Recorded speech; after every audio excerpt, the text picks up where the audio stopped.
Media mix modeling is an old school media measurement solution. It is well understood, but what's old is new again, and media mix modeling is going through a bit of a renaissance.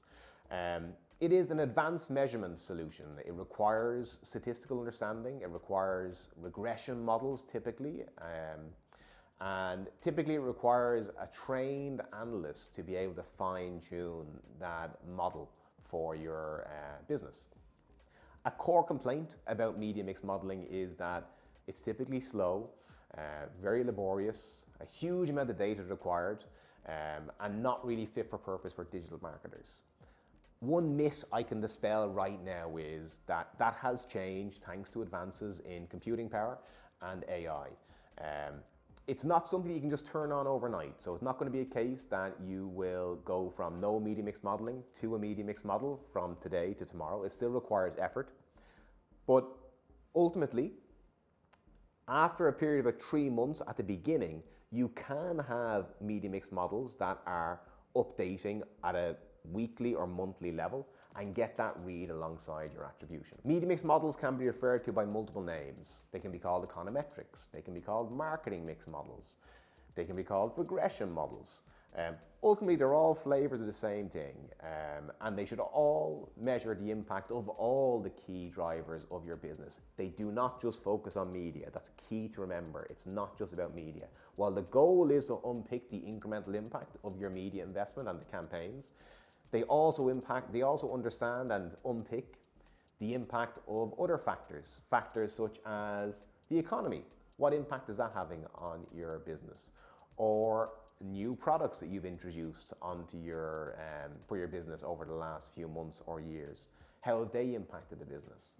A key thing as well is that they look at the synergy between media channels. It is a core solution for marketers, and it has been for our offline counterparts and for brand marketers. But I would say that this will become your key strategic tool. It will allow you to understand that cross-channel media mix, tell you how much to invest in each channel. Its power is in its holistic approach to measurement, bringing all those factors together. So it does require a little bit of effort at the start.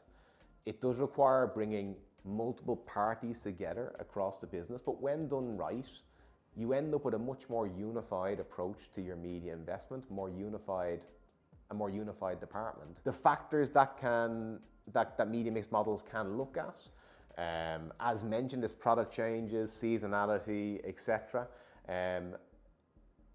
But it's not just even on one region. You can look across regions. So if you are a true multinational organization or you're a gaming company that works in multiple regions, potentially you want to float that media budget across those regions in a more optimal way.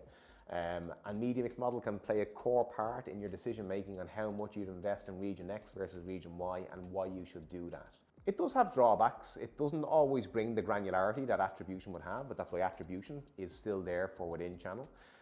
But its power is that it requires zero user level data. And as these changes continue to roll out, we see the disappearance of cookies.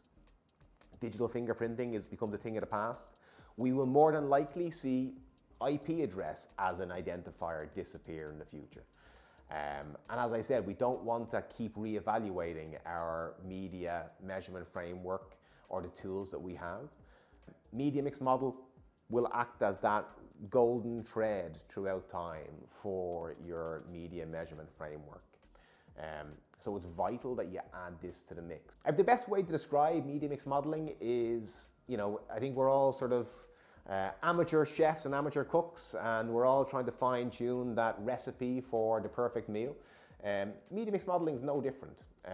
It gives you a way to find the perfect recipe for your business.